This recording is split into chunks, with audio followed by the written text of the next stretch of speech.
Yuki is an overpowered mage who loses his memories after a massive battle. However, when he surrounds himself with busty shotties who provide moral and oral support, he remembers he's got that dog in him and starts clapping everyone left and right. After losing his memories, Yuki is sent back to Earth by Goddess Ameth alongside a guide who will help restore his brain cells. His guide Kokoro is on her way to meet him, and after traveling across the Windows XP wallpaper, she finds Yuki crashed out on the hill, getting chewed up by a couple of dogs. After scaring him off, she wakes Yuki up and explains that she will provide him moral and oral support. As Yuki takes a moment to process everything, she tells him that he's lost a lot of his memories too. Just then, the dogs return, and Kokoro asks Yuki to take them out so he can remember what it is like to fight. However, Yuki gets wiped by the dogs, which makes Kokoro feel bad for putting him in this spot. Later, Kokoro takes Yuki to the city of Landosol and explains that here, humans live alongside several other species in harmony. As she's talking, Yuki gets distracted by a pastry shop, so she follows him and gives him a gold coin to buy what he wants. However, Bro lost his memories and his last 2 brain cells went with it, so he starts biting into the gold coin instead. After Kokoro explains the concept of money to him, he uses it to buy a dessert for both of them. Later, Kokoro goes to the inn to get a room, but since they are broke, Yuki suggests camping out, where he is attacked by the dogs again. The next day, the duo heads to the Adventurers Guild, where they are greeted by Karen, who takes them to the jobs bulletin. Once there, Kokoro finds a quest to slay a dragon in Landosol, but Karen says that's too advanced for them and instead gives them a quest to fetch some mushrooms from Geta ruins. Meanwhile, a girl named Pecorine is washing herself at the waterfall when she hears 2 guys screaming for help. Once she gets to them, one of them pretends to die while the other one points her to the monster that attacked them. While she's away, they steal her sword, prompting her to run after them. They hide in a bush near the Geta ruins to escape her, but are jumped by a mysterious presence. Soon after, Kokoro and Yuki arrive at the ruins and immediately start collecting mushrooms. After a while, they find Pecorine starving nearby, so the duo decides to roast some of the mushrooms they'd gathered to feed her. While they are eating, a mysterious mage casts a spell to give birth to rogue giant mushrooms. These mushrooms show up at the campfire and start attacking Pecorine, so she asks the others to leave. However, Yuki and Kokoro decide to help her, and even though she's managing well on her own, they only get in her way. When one of the mushrooms is about to stab Kokoro, some of Yuki's memories return, which gives him the courage to block the attack. Just then, his body starts emitting a strange magical aura, which grants a power boost to Pecorine, allowing her to defeat the whole mushroom gang all by herself. While they are collecting the bigger ones, Pecorine finds a smaller sentient mushroom and swallows it whole, causing her to pass out. They also find Akaki and Charlie getting swarmed by mushrooms, but luckily they are saved by the crows. Later, as they walk back to the guild, Yuki carries Pecorine on his back and thanks Yuki for looking out for him. The next day, Kokoro finds Yuki practicing his sword skills in the courtyard, and seeing him act like an idiot makes her heart warm.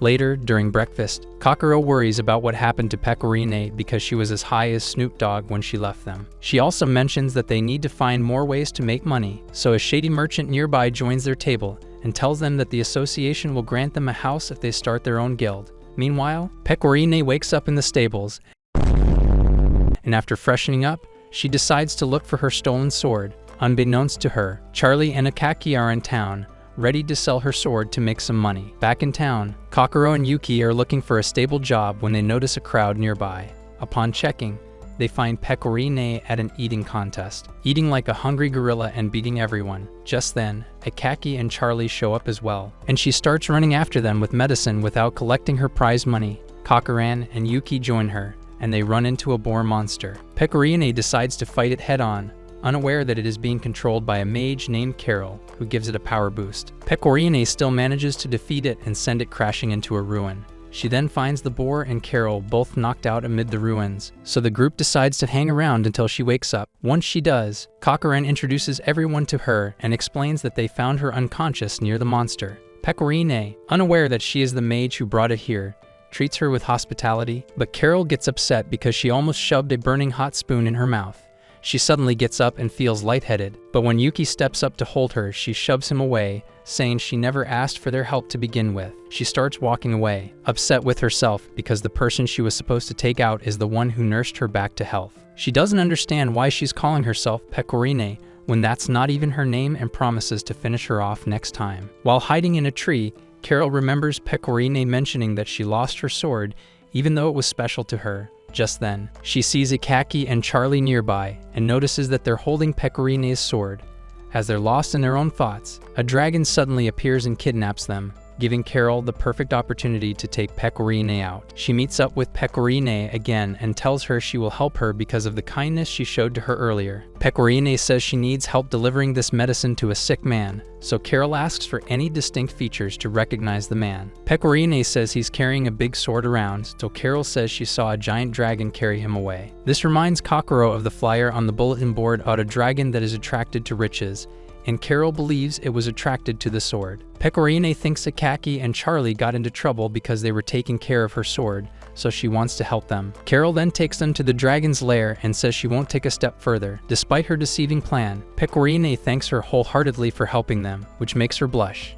After she leaves, the squad observes that the dragon is holding the sword in its mouth, while the thieves are restrained in its tail. Just then, Yuki shows up and starts waving his cape in front of the dragon, and Pecorine assures the thieves that she will save them. The dragon gets furious and grabs Yuki with its mouth, distracting it just long enough for Pecorine to jump on its back and climb onto its head. As soon as she's up there, Carol returns and uses monster manipulation to control the dragon, commanding it to execute Pecorine. The dragon slams his own head into the cliff and begins flying away, but Pecorine manages to hold on to the sword in its mouth. Eventually, she loses grip but then holds on to Akaki's afro hair. Seeing this, Carol makes the dragon go berserk, and it manages to shake Pecorine off, hoping that it will be the end of Pecorine. However, Yuka uses his cape to blind the dragon, allowing Pecorine to power up and attack midair. She punches the dragon in the head with all her strength, causing it to come crashing down and crash into Carol.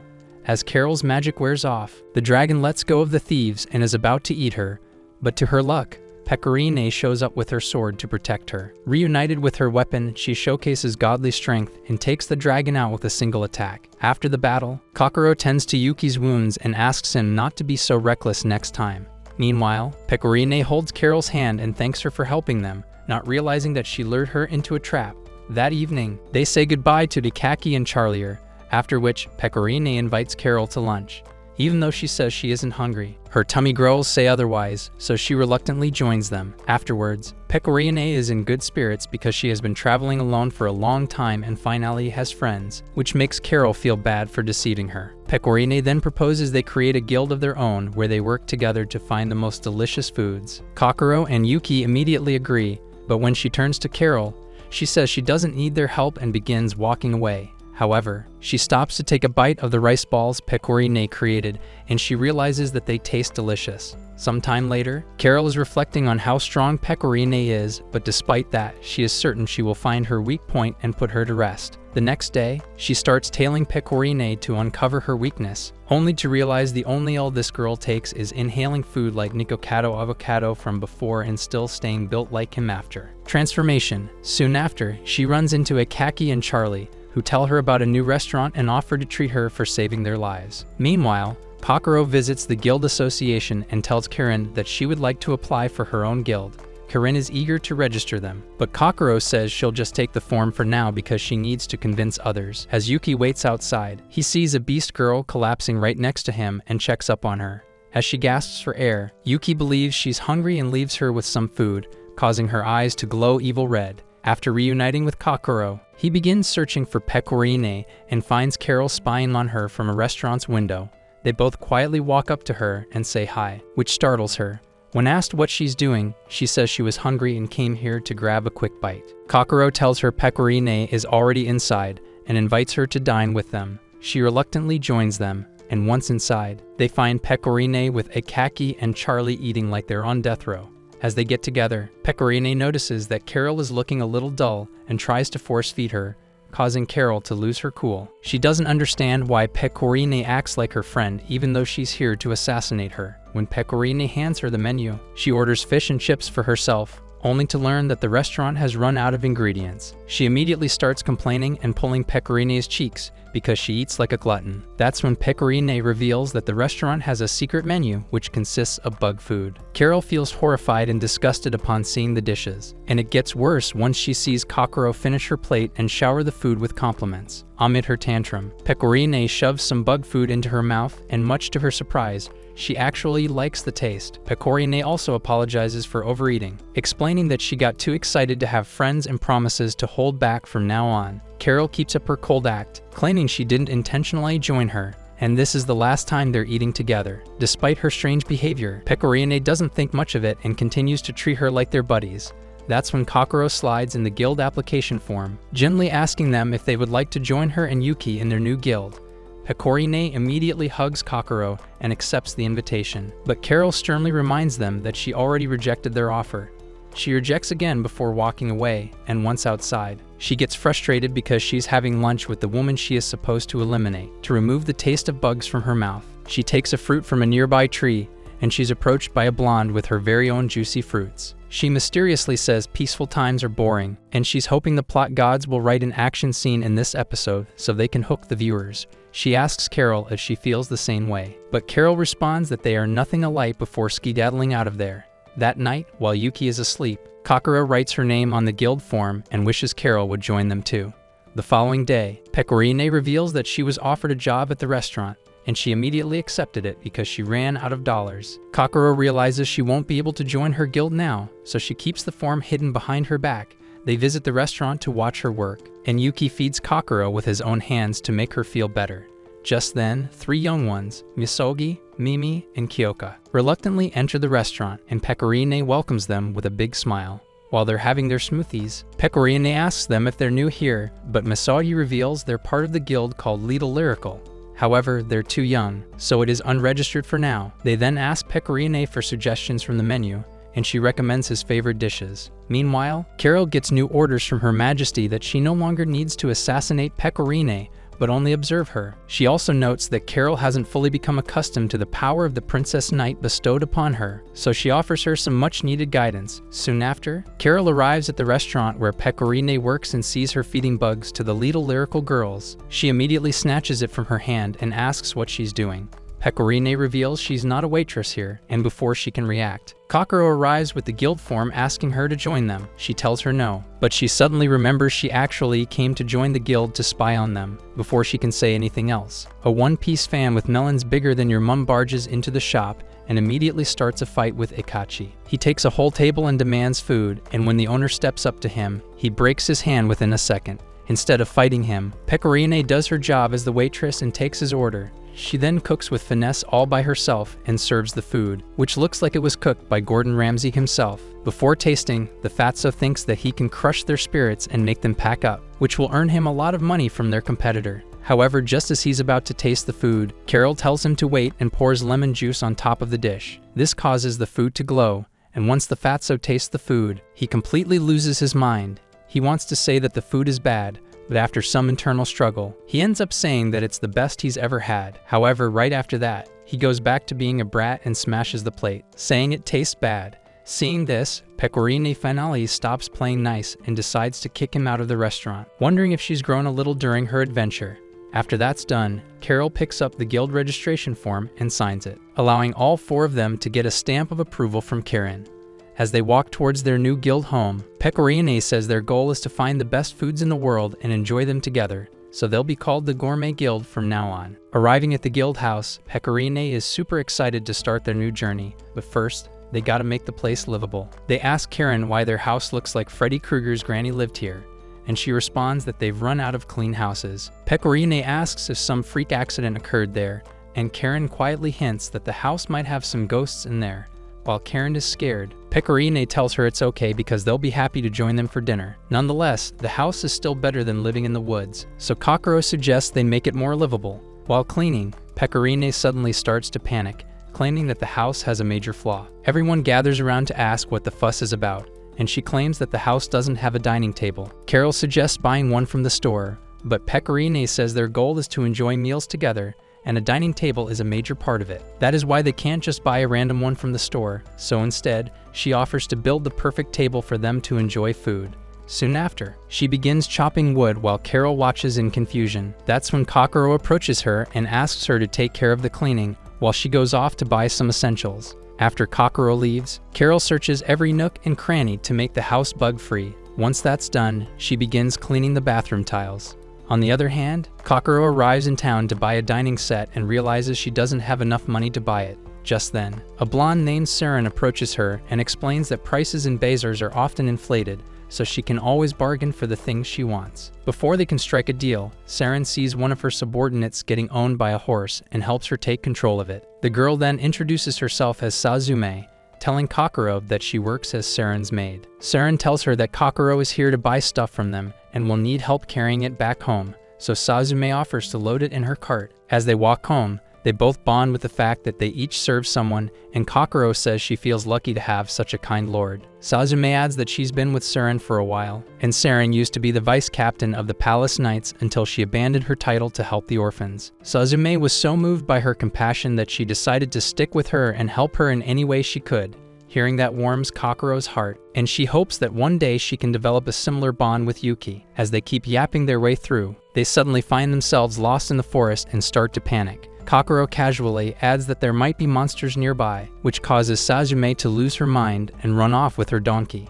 Eventually, she trips and falls flat on her face, allowing Kokoro to catch up with her. However, the donkey dips with the loot, leaving them broke, lost, and about to get cooked by the first creature with fangs. Just then, they spot an animal in the bushes, and Kokoro suggests lassoing it and making it pull the cart. However, once Kokoro throws the rope, the animal starts begging in human language for her life. As they talk further, the llama introduces herself as Rima and says she works on a ranch beyond the forest called Elizabeth Park. The duo then explains the situation to her, and Rima offers to pull their cart instead.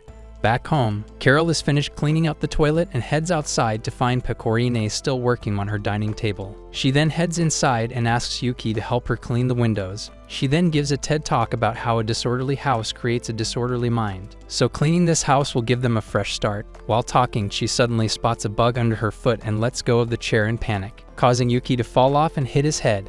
He wakes up in the divine realm again, where Ameth is still fixing her body. She tells him he lost consciousness when he fell and talks about the recent improvements he's made in his life. She also notes that his fellow companions are connected to the mystery of the world, and each of them has their own demons to overcome, especially Carol. She also tells him to be careful because their enemy is aware of their presence and adds that she will come to his aid once the time is right. Yuki then wakes up in the real world, and Carol is relieved to see him alive and well. Soon after, they head outside and see that Pecorine has finished building the dining table. She then asks for their help to move it in, but Pecorine has built it too wide, and it can't fit through the front door.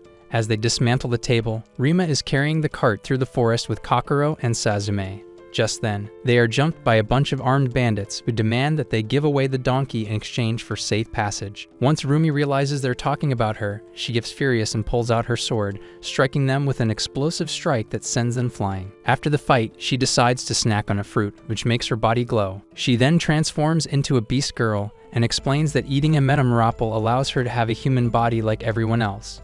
By the evening, Pecorine and the others manage to clean up everything, and Carol notices that Kokoro still hasn't returned from the bazaar. Right on cue, Kokoro arrives with a large bag and heads inside to find the place all cleaned up. She also checks the dining table Pecorine created, and seeing it all come together warms her heart. That night, as the house finally comes together, Pecorine sets up the dining table with delicious food, and they all enjoy it together. A few days later, Yuki falls ill because he didn't dry his hair after bathing, and while Kokoro puts wet towels on his forehead, Pecorine brings him a piping hot rice porridge. However, in her usual fashion, she shoves a burning hot spoon in his mouth, causing him immense pain. Seeing this, Carol comments that she's spoiling him too much, and he should toughen up as a man.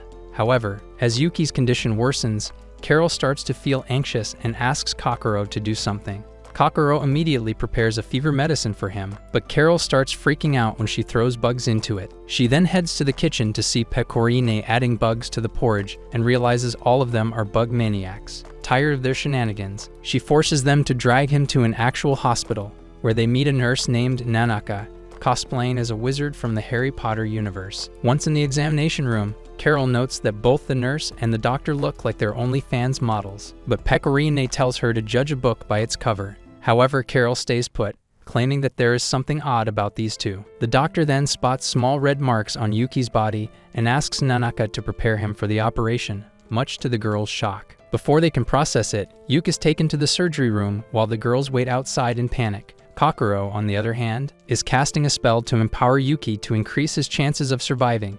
Just then, they hear screams coming from the surgery room and soon run into a thin and fragile man who looks terrified. They recognize him as the Fatso Discord mod who came to their restaurant to complain, and Pecorine asks why he's become so skinny. Instead of answering their question, the man claims that he must run away from this place because it is not a hospital, but rather a prison. After he runs away, the girls contemplate rescuing Yuki, but suddenly hear the Fatso's screams again. Soon after, they see a demon girl named Eriko dragging him back into the prison, claiming that she can't waste time disciplining him because she needs to find a soulmate for herself. The girls, now anxious, ask Nanaka if Yuki is okay, but she tells them to skedaddle out of there. Later, they gather at the restaurant where they try to cheer up Kokoro by treating her to a decent meal. Meanwhile, Eriko leaves the hospital and heads into town to find a soulmate for herself. She then remembers the time when she was starving on the streets and Yuki kindly gave him a rice ball, leading her to believe he is the one she is looking for. Just then, she notices a fortune teller's tent and decides to check it out. Inside, she learns that she will soon run into her soulmate, which piques her interest. Afterward, she strolls through town on a noble quest for her soulmate, but all she finds are drunk dudes trying to get a bite of her forbidden Diun cookie. She takes them all out and steals their treasure, declaring that none of them is the person she is looking for. After hours of searching, she returns to the hospital, all depressed, and decides to check the room Yuki is in for some reason. Yuki then wakes up with her face buried into his and starts panting about seeing her red glowing eyes. The next day, the Gourmet Guild girls wake up in their house and decide to check up on Yuki after having breakfast. Pecorine believes he might be craving her tasty food, unaware that he is getting traumatized by Eriko, who is obsessed with him. Soon after, the girls arrive at the hospital and find a crowd gathered outside. The doctor asks them why they are here, and they tell her that one of her nurses beat them up and stole their treasure yesterday. Just then, Eriko throws her axe at their feet from the window, telling them to keep it quiet because her soulmate is trying to rest. When they refuse to leave, Eriko launches a fancy attack on them, and they immediately recognize her as the infamous destroyer. Nanaka follows with an attack of her own, revealing herself as the collector. And lastly, the doctor joins them as well, introducing herself as the one-eyed devil Mitsuki. Together, these three are known as the Twilight Caravan, which is one of the deadliest and freakiest guilds out there. As they drag all the thieves in to use them as human guinea pigs, the Gourmet Guild girls decide to sneak in and rescue Yuki from these freaks of nature. They manage to reach Yuki's room without being spotted, but suddenly stop when they see him being nursed by Eriko. As they watch from the outside, Eriko pulls out a cursed engagement ring and wishes to put it on Yuki so she can take rides on his roller coaster. The girls decide to stop her before it's too late, and ask Kokoro to cast a weird spell that spreads purple smoke into the whole facility. Eriko is distracted by it and leaves the room to investigate, allowing Pecorine and Carol to swoop in. As they drag Yuki away, they find themselves in a peculiar spot where both Eriko and Mitsuki are approaching them from each direction.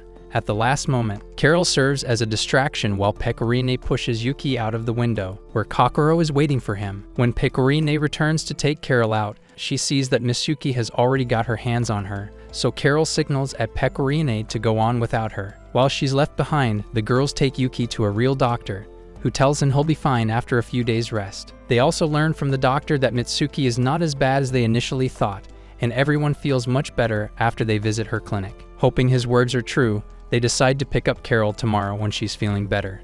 The next day, Carol returns home on her own and heads straight to bed. When she wakes up the following day, Pecorine prepares breakfast for everyone, but Carol doesn't even remember returning from the hospital. While they're eating, Pecorine says that they should hit the road to celebrate Carol's return, and she's already signed them up for a food-related quest. The squad has to harvest raw spices in the Targum village, and their reward will be daily payments along with a full set of spices. Carol immediately says that she can't do physical labor, so she'll sit this one out. But Pecorine starts crying because she was super excited about their first quest. Seeing everyone's reaction, Carol succumbs to the pressure and reluctantly agrees to join them. Later, they all gear up and head out, with Pecorine being the most excited among them.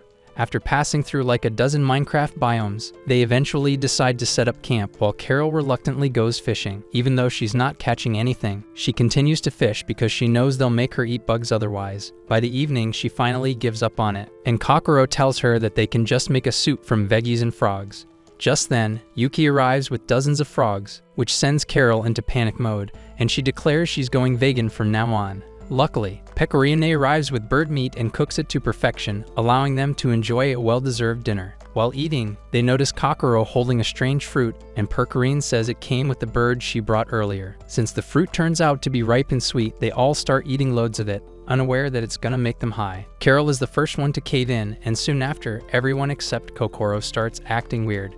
As they're all passed out, she stays up to keep an eye, and is quite happy with the fact that she found such wonderful people. The next day, Carol wakes up feeling dizzy, and Kokoro hands her a wet towel to wash her face. Just then, they notice a monster snatch Yuki away, leading them into a panic. As the monster runs through the forest, he is shot by an arrow and collapses, causing Yuki to crash into a tree.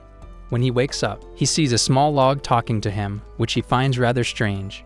When he starts shaking the log violently, an elf archer comes out of the bushes and begs him to be gentle with her friend. She introduces herself as Aoi and explains that she carved this log because she has no real friends. She has the ability to talk to plants and animals, but she still can't interact with humans.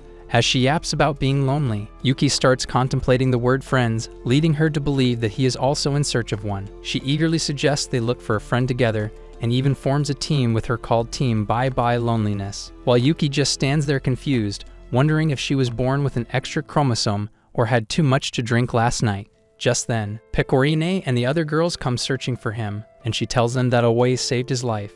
As they walk together, they notice that Aoi is walking far behind them because she does not want to come between friends. However, Carol reminds her that she's the one guiding them out of here, so she should stay in front. As they're talking, Kokoro spots the village, and they are welcomed by a lady named Misato, who asks for the name of their guild. Kokoro hesitates to say it, so Pecorine takes the stage and introduces his group as the Gourmet Guild. Misato reveals that another guild named Elizabeth Park is also here, which is the same guild where Rima is registered. Meanwhile, Rima and her squad mates are heading towards the village when they decide to take a little rest because one of their members, Shiori, isn't feeling well. Just then, they are faced with dark and gloomy shadow clones of themselves, who immediately start attacking them. The squad tries to fight them off, but amid their battle, they are knocked out by a strong attack. Once the dust settles, the blonde with mononockers appears and introduces herself as Christina. She then tells them to get back on their feet and give her a proper fight. Back in the village, the Gourmet Guild spots a pink-haired girl floating in the air and sees her crash into the bell tower. Despite that, she does not wake up from her nap until Kokoro snaps her out of it. She quickly gets up and introduces herself as Hatsune, a normal girl who just likes to sleep a lot. She then explains that she's also here for the Harvest Quest, and she is eager to meet her sister Shiori, who is in Elizabeth Park. She adds that Shiori has been sick for a while and loves reading books, so she's got her new one as a gift. Unbeknownst to her, Shiori is separated from her guild, her condition is getting worse, and she is suddenly approached by her own shadow clone that whisks her away. Shiori then has a flashback of hanging out in bed with Hatsune, reading the book Hatsune brought for her. She also notes that Shiori's health has gotten better ever since she came to this farm, but she promises to never leave her behind even if she gets sick again. Just then, her fever shoots up, and Hatsune tucks him into bed, making her feel like she's a burden to her. In the present, she finds herself floating in space, about to be consumed by a dark aura. Meanwhile, Pecorine and her squad are eager for the harvest, and they use that time to bond with each other. Just then, Misato and Aoi arrive with Hatsune, who explains that her powers tire her out, so she will not be joining her in the harvest today. As they're talking, they hear someone call for help and spot a crowd gathered around the Elizabeth Park Guild members who are heavily injured. Mahiru explains that they were ambushed by their own shadow clones on the way here, and then a swordswoman showed up to beat them up. Hatsune asks what happened to Shiori, only to learn that they lost sight of her during the attack. They explain that they couldn't even move after the fight, and it was all thanks to Rima, who barely carried them all here. As Kokoro tends to Rima's wounds, Hatsune overhears some villagers talking about monsters in the woods, which makes her anxious about her sister. She suddenly touches her forehead with Rima to see her memories and decides to find Shiori before it's too late. Meanwhile, in the forest, Christina is sitting all by herself while hundreds of shadowy figures eye her from the trees. After yapping to herself about some grand plan, she takes these shadow figures with her and moves to stage 2 of her mission. Back in the village, Hatsune wants to search for Shiori, but Misato tells her not to go alone. That's when Rima steps up and says she will go with her so the sisters can finally reunite. Seeing this, Yuki decides to go as well, giving Aoi and Kokoro motivation to join the search party. When Pecorine asks Carol if she will join them too, she notices that she has already left the area. Later in the forest, Aoi notices some strange presence in the forest, so Hatsune flies up to have a bird's eye view of the place. Just then, she is hit with an extremely powerful attack, and although she manages to block, she begins free falling without control right after it. As she lands, she spots a singular arrow in the ground and turns around to see Shiori approaching her with a menacing look on her face. At first, Hatsune is relieved, but she notices Shiori's hair changing color, which confuses her. Before she can react, Shiori pulls out a dark bow and starts attacking her, causing a huge explosion in the forest. By the time Kokoro and the others catch up to her, she is sitting by herself and crying, unable to process why her sister would aim to hurt her. Yuki motivates her to get back up, and she decides to confront her sister again. Meanwhile, Carol is a spy for the enemy. She already knows what's happening in the forest, and is torn between her loyalty to Her Majesty and her friendship with Pecorine. Her sole job was to observe Pecorine, but with the involvement of shadows, she knows that the entire village will be destroyed. Just then, Pecorine finds her and comes running in, explaining that she noticed the sadness on her face and has come to cheer her up. Carol gets embarrassed and starts yelling at her, and Pecorine is happy because Carol is now back to being herself.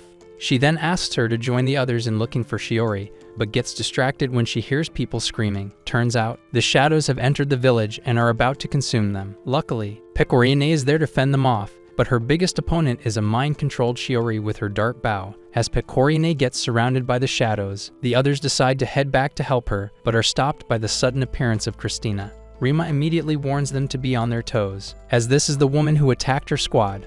Without hesitation, Christina lunges forward with so much speed that she's about to slice through Hatsune, but Yuki steps in to block the attack. However, Christina uses some kind of Obito Uchiha Biz to face her sword through his. Luckily, Kokoro is quick enough to buff up his defense, allowing Yuki to survive a direct attack on his body. However, Yuki passes out and wakes up in the Divine Realm, where Ameth explains to him that Kokoro and the others are not strong enough to fight against this foe and will be slaughtered. Yuki demands that Ameth send him back, but she ignores his demand and tells him that he's fought Christina many times before. She adds that she's not ready to interact with the physical world yet, so it is up to Yuki to save his friends. She tells him that the only way to survive is to activate his Princess Knight ability, which is the power he used right before he lost his memories. She asks him to remember the old days when he used to go on adventures with her before sending him back to the real world. Meanwhile, Christina is ready to finish off the others, but Yuki suddenly wakes up and activates some power to buff up all of his allies. With all of them stronger than ever, Rima uses the apple to take a human form and begins charging down Christina. Aoi assists her from a distance using her sharp archery skills, and Hatsune launches a whole astral nuke on her.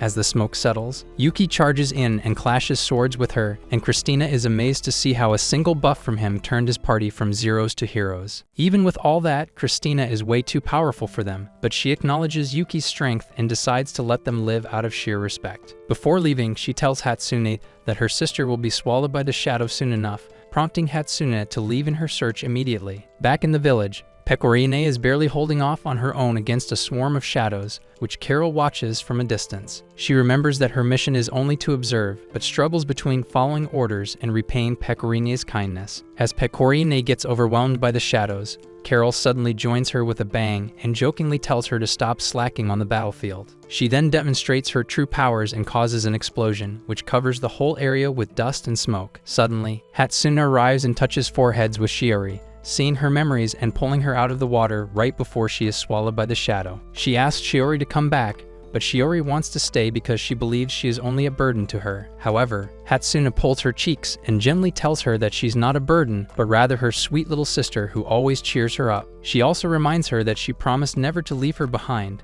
but their moment is ruined when a giant mob psycho shows up to consume them. Hatsune realizes she doesn't have enough energy to fight this thing, so Shiori decides to take the lead and summons her bow. With support from her sister, she fires an enchanted arrow through the monster, pushing it out of her body. Once it's out, Carol and Pecorine combine their powers to destroy it, and with that, Carol makes it clear that her loyalty lies with Pecorine and her friends. Meanwhile, Rima and the others quickly check up on Shiori, but she gently asks them to keep their voices low because Hatsune is resting. As more time passes, Kokoro and the Gourmet Guild take different quests and go on different adventures, solidifying themselves as a strong guild that earns praise from the Guild Association. During one of their farming quests, They take a break to enjoy rice balls as they look over the rice field the farmers have cultivated. They talk about the boars and the birds that have been damaging some of their crops, and Pecorine reveals their job is to make sure that never happens again. In return, they will get a load of fresh rice, and Carol is annoyed because all of their rewards are food-related and she wants some actual money for a change. Kokoro believes that their focus should be on helping the farmers,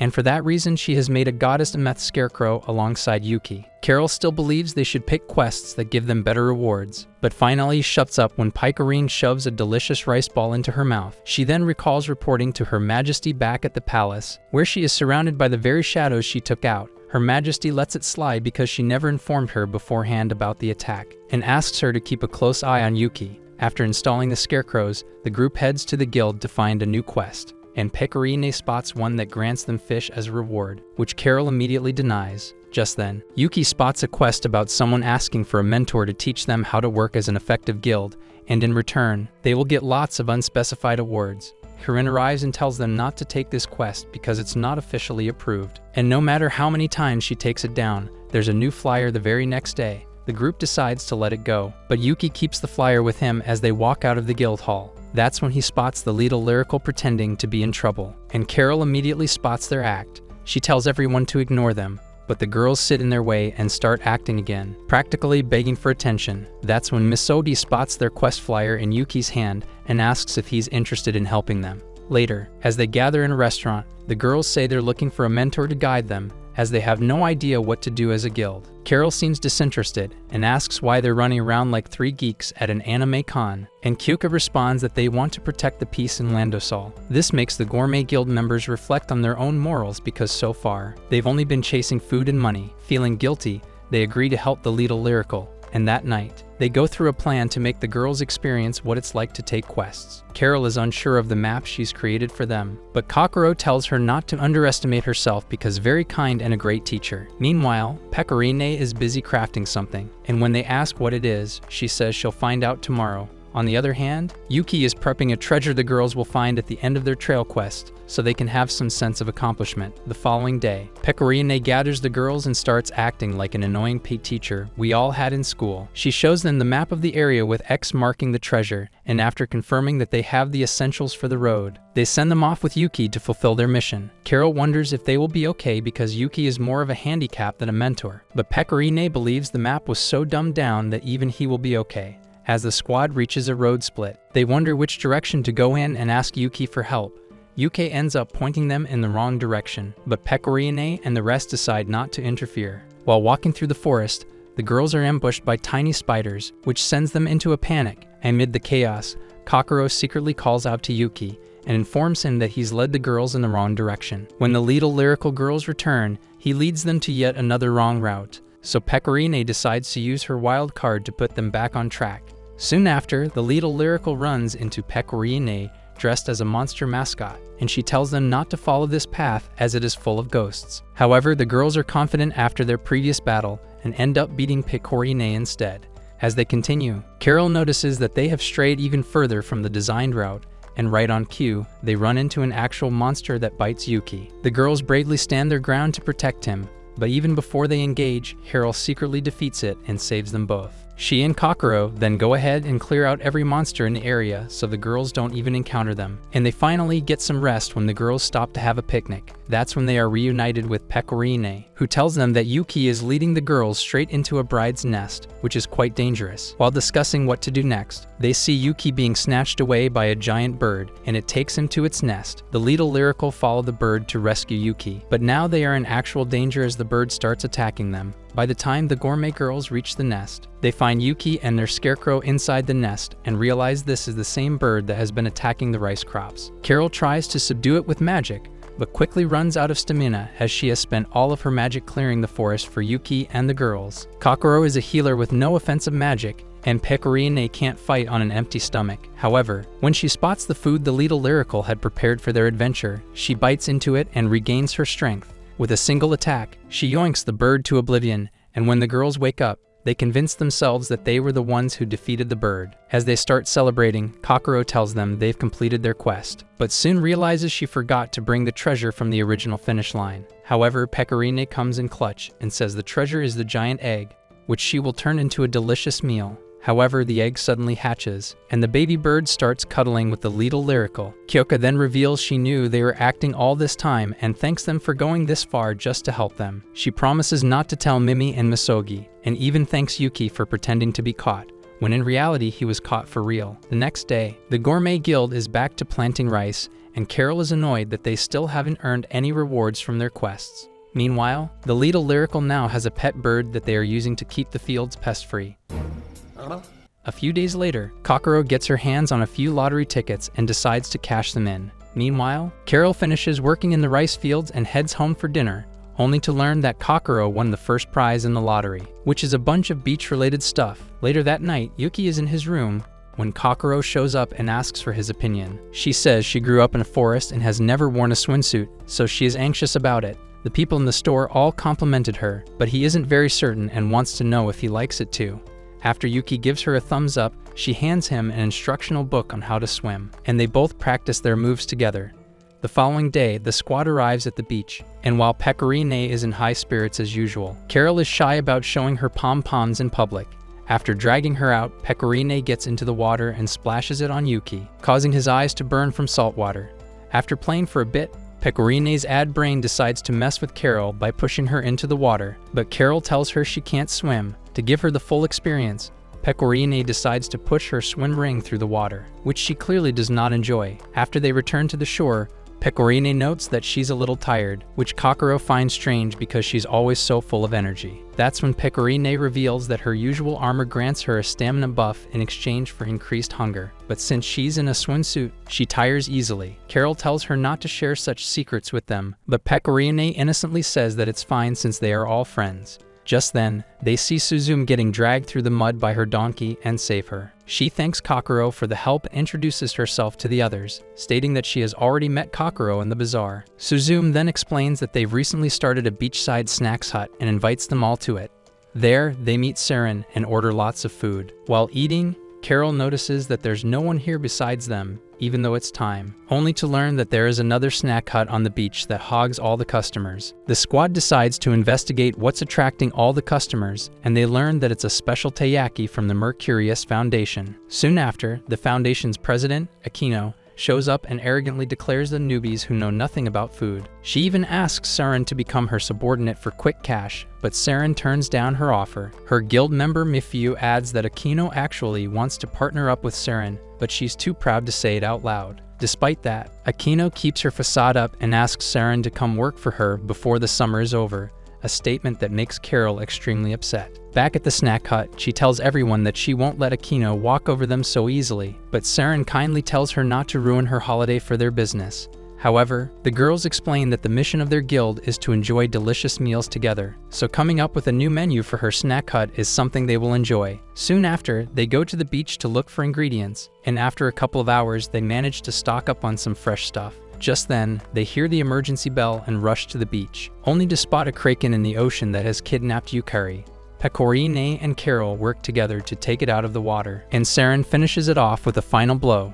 After the day is saved, they wonder what to do with the kraken, and Kokoro suggests using it as an ingredient. The next day, their snack hut is booming with customers eager to try out the grilled kraken meat, while Saren and Aquino chill at the beach, expressing mutual respect for their rivalry.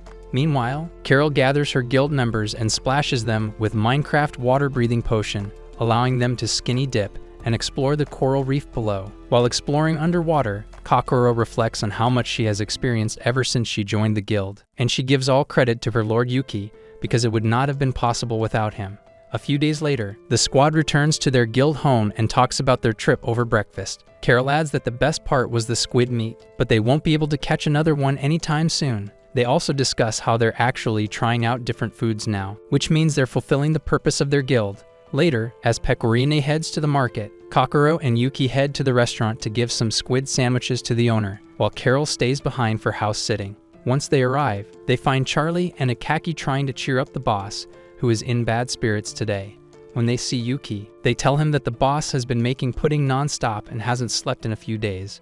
Just then, Yuki spots someone lurking in the shadows, and a girl decides to come out and introduce herself as the fortune-telling Shinobu. She says she heard a rumor about a man making pudding as if he were possessed, so she came to see if it was real or not. However, she ended up meeting someone unexpected here. She then asks her guildmate Miyako to show herself, revealing that she's the one behind the possession. Miyako then reveals she loves eating pudding, but the boss started adding bugs into it, so she had to possess him to stop doing that and made him obsessed with it as a punishment. Shinobu asks Miyako not to use her powers so casually, and then tells Kokoro that Miyako is actually a ghost. Shinobu is impressed with the fact that Yuki could spot a ghost when no one else could, so she asks him to accompany them to their Diabolos guild house. Soon after, they arrive in a giant, gloomy castle but are attacked by Ikari and Yori, who think they're outsiders. Shinobu tells them to calm down and explains that Yuki might be able to make their dream come true by resurrecting their vampire queen. As soon as Kokoro hears it, she tells Yuki to skedaddle out of there, but a wall of bats forbids them from leaving. Then, a voice calls to them, and they are taken to a room where they find a goth mummy vampire trapped inside a crystal. She introduces herself as Ilya, the Watcher of the Night, and explains that this crystal is just a mere fragment of her true power. She then says she's seen what Yuki is capable of through her watchful eyes, and he might be the one she needs to resurrect herself fully. She then steps outside of the crystal and tells them to bow before her in a menacing voice, but her body ages back several years, turning her into a four-footed shoddy pretending to be a girl boss. Shinobu then explains that Ilya is the queen of all demons, who led them into a battle against all other races in ancient times. After a hard-fought battle, she lost to the gods in the end and was sealed away. The Diabolos Guild broke her seal, but since Ilya does not have any magic left, she looks small even though she's so old she used to play golf with Adam and Eve. Kokoro is worried she will harm Yuki, but Ilya assures her they're safe and she just wants Yuki's help in restoring her power. Then, she gently places her hand on Yuki's chest and realizes he's more useless than Sakura, which sends all of them into a frenzy. Suddenly, Ilya's magic runs out and her bat minions start attacking her, prompting Yuki to carry her in his arms and make a run for it. As he's running, their bodies begin to glow, and after it ends, Ilya finds herself back in her original goth mummy body. With her power restored, she obliterates the minions that defied her, and every demon in the vicinity feels her power. As the Diabolos Guild celebrates her return, Ilya vows to take over the world, but her ambitions are crushed when her magic depletes once again. Kokoro decides to slip away again in the chaos, but Miyako scolds Yuki, saying she lost all her pudding because of him and now she'll curse him to death. Meanwhile, Carol is at home getting bored and waiting for the others to return. Just then, she hears Yuki at the door and eagerly opens it to find that he's brought a whole gang of idiots with him. After inviting them in, Carol learns that Yuki destroyed Miyako's pudding, so she now wants him to make a new one or he'll be cursed for life. Pecorine is still shopping when she hears two men talking about the destruction of a theater. Just then, she spots Charlie and Akaki hanging out with the boss, and they tell her he was possessed by a ghost earlier. However, since Yuki was able to free him from the ghost, they are out here celebrating his recovery. Just then, Hikaki's mom shows up and smacks him in the head, telling him to stop freeloading like his father and help around the shop. She also thanks Pecorine for helping her son and wishes he were half as useful as she is. Pecorine feels flattered by the compliment and says she learned everything from her parents, but something tells the woman that her parents aren't too content with how she turned out. Just then, a load of customers show up at the shop to look at Pecorine, so she decides to stay a little longer to help the business. Back home, Carol is freaking out while trying to make the pudding, wishing that Pecorine would come back soon and take over. Since the rest of them can't cook if their life depended on it, Kokoro asks Miyako to wait for Pecorine's return, but Miyako says she wants her pudding right now. That evening, as Akaki's family closes shop, his mother thanks Pecorine for the help and hands her a bunch of veggies as a thank you. By the time she returns home, Miyako has turned them all into pudding and is about to eat them. Understanding the situation, Pecorine promises to make Miyako the best pudding she's ever had if she turns her friends back to normal. Tempted by the offer, Miyako decides to give her a chance, and as expected, Pecorine delivers on her promise. In the end, Miyako declares that this is the best pudding she's ever had and turns everyone back to normal. However, things take a dark turn when Pecorine reveals she added bugs in the pudding to enhance the flavor. She is so horrified that she passes out, and Shinobu has to carry her home. A few days later, the squad waits for Carol to join them for breakfast, but she seems to be taking her time waking up. Eventually, Pecorine gets impatient and starts banging on her door, but Carol stays in bed even in. Thinking that Carol is dead, Pecorine starts to panic and breaks in through the window, only to realize she is perfectly fine. At the table, Carol warns Pecorine to respect her personal space, but Pecorine is so brain empty she thinks personal is just another side dish on the menu. After Kokoro explains what it means, Pecorine promises to be more mindful, but Carol is still not happy because she tore her favorite plushie. Kokoro comes in clutch again, saying she will fix it because she knows how to sew. After breakfast, the three of them head to the market to get sewing equipment while Carol stays behind to keep watch. When they fail to find a fabric store, Yuki suggests they split up, but Kokoro knows this clown would still get lost even if Google Maps was hardwired into his brain. Despite that, Yuki assures her he'll be fine and begins searching for a fabric store nearby. Soon after, he runs into a store where a shadow is about to consume the shop owner and rushes in to defend him. However, the shadow is too strong, and Yuki sees his life flash before his eyes. Right then, a girl named Shizuru makes a cool entrance and slices the thing in half. After the shadow is deleted, she rushes to Yuki, calling him little brother and bombarding him with questions. She then recalls he's lost all his memories and tells him not to worry, as she will protect him. Just then, a redhead virgin named Reno comes running in and scolds her for showing herself because she was told to watch from afar. She then drags Shizuru away, asking Yuki to pretend he never saw a thing. In a dark alley, Reno continues to complain and tells Shizuru that she is dying to talk to Yuki as well, but they must follow orders. Then suddenly, she forgets her goal and decides to see Yuki for herself until Shizuru headbutts her back to her senses. On the other hand, Kokoro spots a pink butterfly and decides to follow it, only to lose it in a dark alley. Meanwhile, after tidying up the house, Carol goes out for a walk while wondering if Kokoro can really fix her plushie. Just then, she spots beautiful white flowers and decides to give them to Her Majesty to cheer her up. On the other hand, shadows have begun appearing in town, and Shizuru relays this information to her guildmaster, Labarista. Later, Yuki reunites with the others, and even though they all fail to find a fabric store, they decide to continue looking.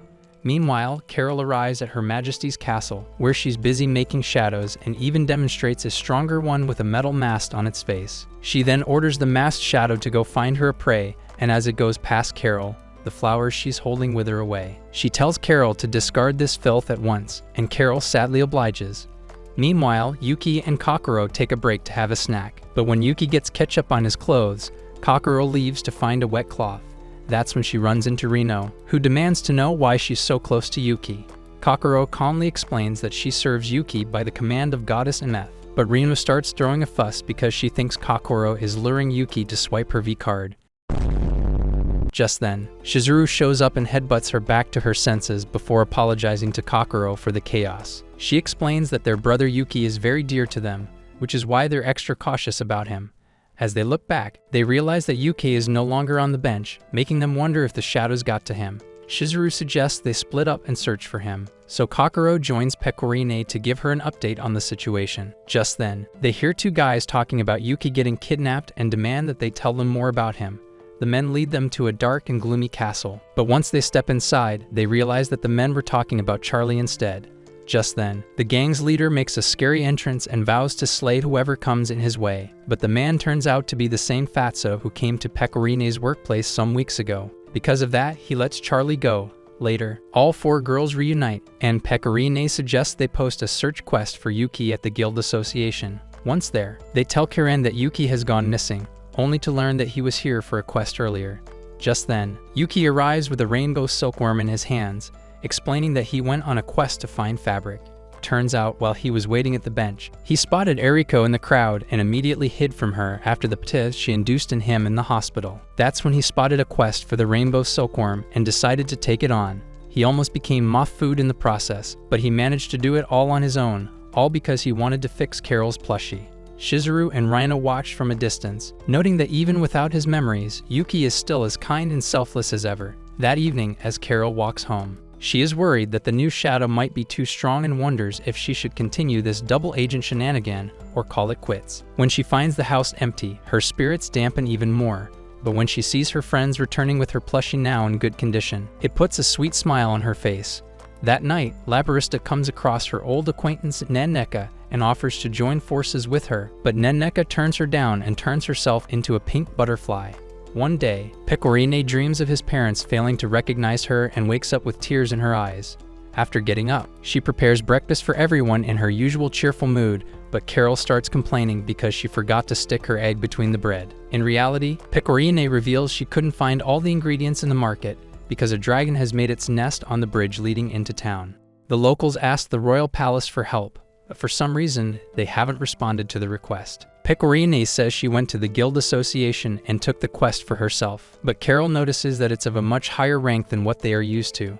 Later, Carol wears Pecorine's shoulder guards for higher defense and lures the dragon away from the bridge while spewing every racist slur she knows. Meanwhile, Yuki and the others set up a rope trap in the forest, and while Carol jumps over it, the dragon trips. Pecorine then uses her weapon to take the dragon out and joins everyone in a big embrace to thank them for the help. Unbeknownst to them, the masked shadow is nearby, sucking the soul out of an innocent merchant. Back at the guild, Karen confirms that the quest is completed and asks them to fill out the report, and Yuki, out of all of them, volunteers for it. After they exit the guild association, they learn that the news of them taking out the dragon has spread all across town, and everyone gathers around Pecorine to thank her for saving their livelihood. Afterwards, Pecorine suggests they get some dessert and takes them to the spot where Kokoro and Yuki came on their first day here. Turns out, the Labyrinth Guild owns the place, and they're shocked to see Yuki with a bunch of shotties. Shinobu is so happy to see him again that she offers free crepes and tells them to eat as much as possible, unaware that Pecorine is a glutton who will finish their entire stock and still have room for more. That evening, Labarista heads to a nearby village and finds the entire population wiped out by the shadows. Later that night, Yuki is regaining some of his memories in a dream and sees some of his friends die, which makes him scream. Luckily, MF pulls him out of the dream and warns him that whatever he saw could be his past, that he's lived many times, as well as his future that has yet to come. She also tells him that a canon event will finally happen after 11 boring episodes before sending him back to the real world. Yuki wakes up covered in sweat and tells the girls that he needs to learn how to use a sword, so Pecorine offers to train him. Later, as he practices his swings, Kokoro watches with prideful eyes and believes all of Yuki's efforts will soon bear fruit.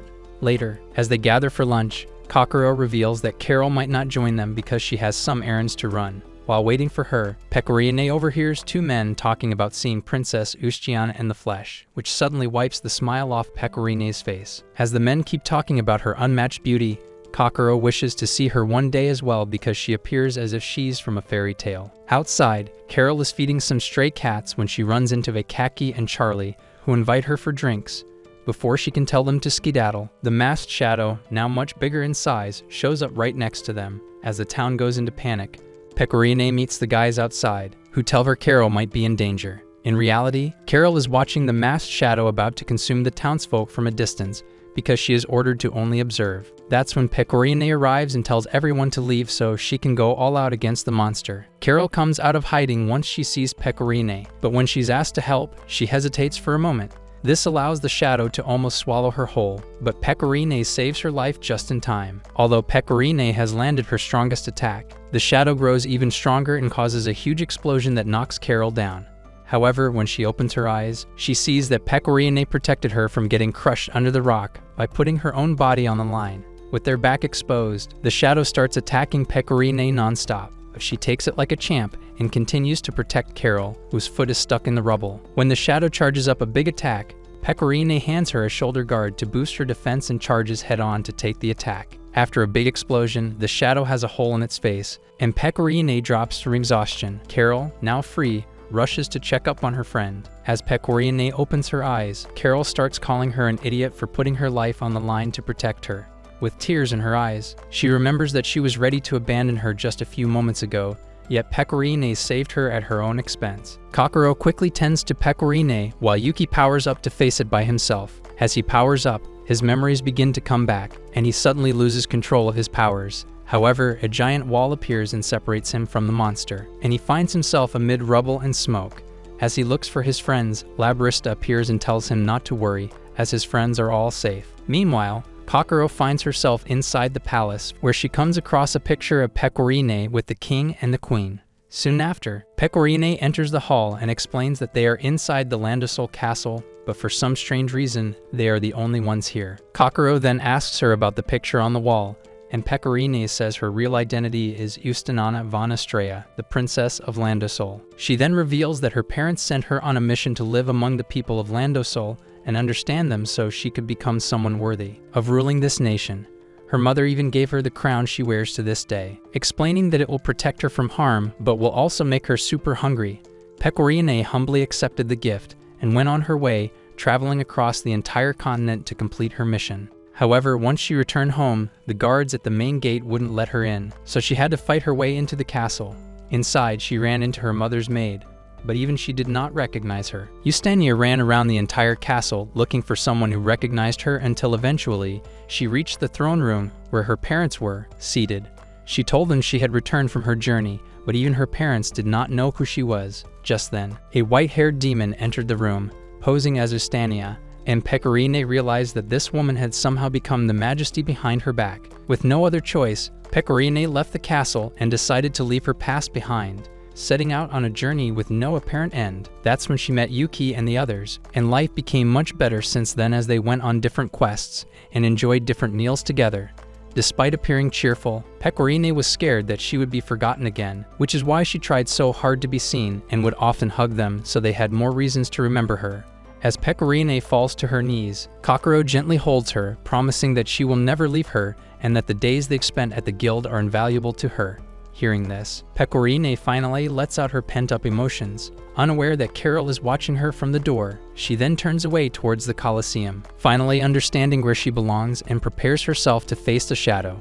Meanwhile, Labarista assures Yuki that she is not his enemy and asks him to remember the place they are in. Yuki realizes this place looks similar to the one where Ameth resides, so Labarista tells him she's basically his guardian angel who is trying to slowly restore his memories. She then tells him about the power of Princess Night that resides within him, but since he does not have his memories, using it might have some serious consequences on his existence. She further tells him about the shadows, who have already consumed the souls of hundreds of people, and explains that they are formed by the will of something powerful. The very world they reside in right now is a result of a battle between Yuki and that will, and the truth shocks Yuki.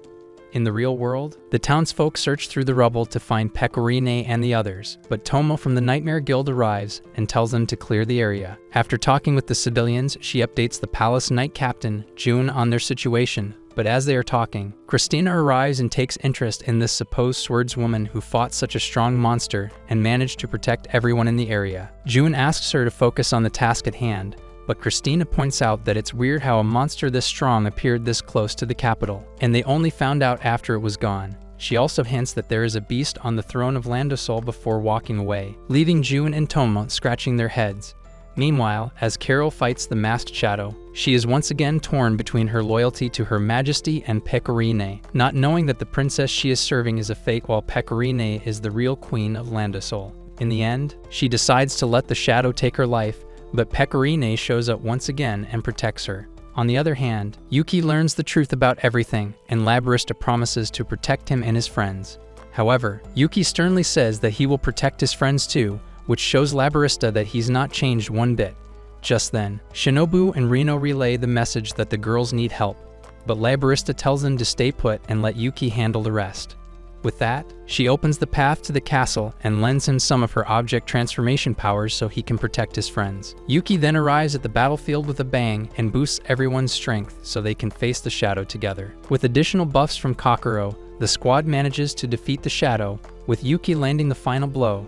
After that, they are teleported right in the middle of the restaurant, where Akaki and Charlie are mourning their loss. As soon as they appear, everyone gathers around them and celebrates their safe return. Amid the celebrations, Pecorine thanks Carol for everything and even hugs her. And for the first time, Carol hugs her back. Just like that, life returns to normal for the world, but there are still some unresolved mysteries that await the Gourmet Guild. That's it for this video. If you enjoyed it, leave a like and subscribe to the channel. If you made it to the end, comment, "I love goth mommies," as proof.